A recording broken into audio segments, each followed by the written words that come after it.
Guys, this is Rob Pokorny with Northwest Horsemanship.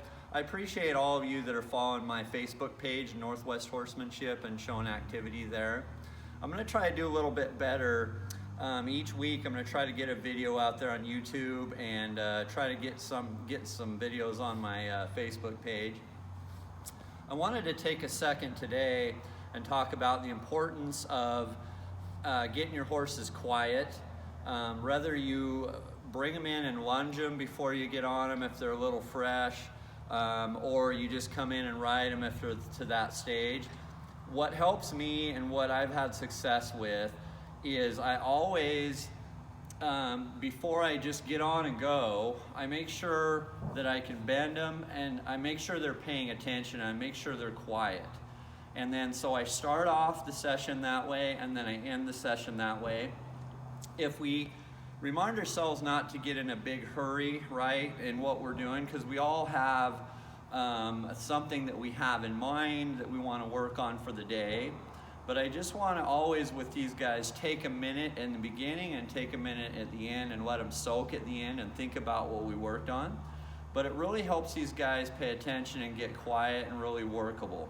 So we're going to use Xander today, a 2-year-old colt. I'm just about ready to get on him. But before I move him around, I'm going to show you what I do. For instance, we all know that to get him to stop moving, we move them more, right? So it's got to be their idea. If it's their idea with all of this stuff, it sticks better and it just works better all together. So if he starts moving when I get on him, I'm just going to move him more and give him something more to do. And then when he gets quiet, I'll leave him alone.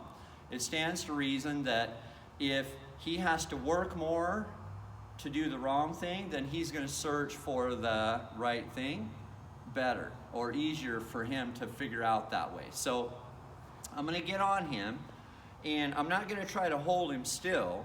I'm just going to give him a chance to be quiet and pay attention and enjoy the downtime for a minute before we start riding.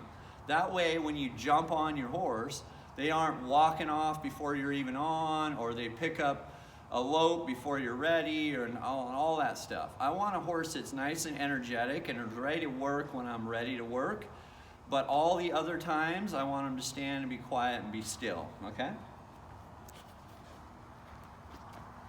And I don't know how many people do this, but I like to get on and off both sides, especially on the green ones like this, the colts. I just think, again, it makes a better horse, and they're not ready to only do one thing. They're just real willing and ready to do whatever's thrown at them, okay?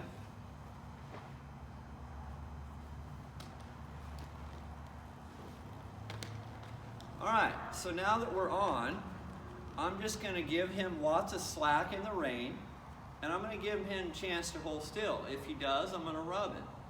So before we start doing anything in the session today, I'm just going to make sure that he can hold still. I'll get my saddle straight, I'll even up my reins, whatever I want to do. But this horse needs to know that he shouldn't move until I give him a cue, whatever that cue might be.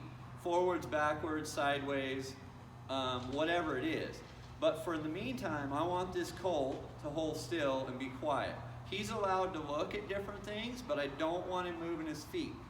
And again, if we take the time before our session and after, it's a good time to check Facebook or whatever you want to do on your phone, whatever you choose to do with that time, and it only has to be 5 or 6 minutes total.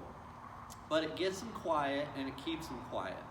I really hope this helps somebody out there today, and again, I appreciate all that support on my Facebook page. This is Rob Pokorny with Northwest Horsemanship. Thank you.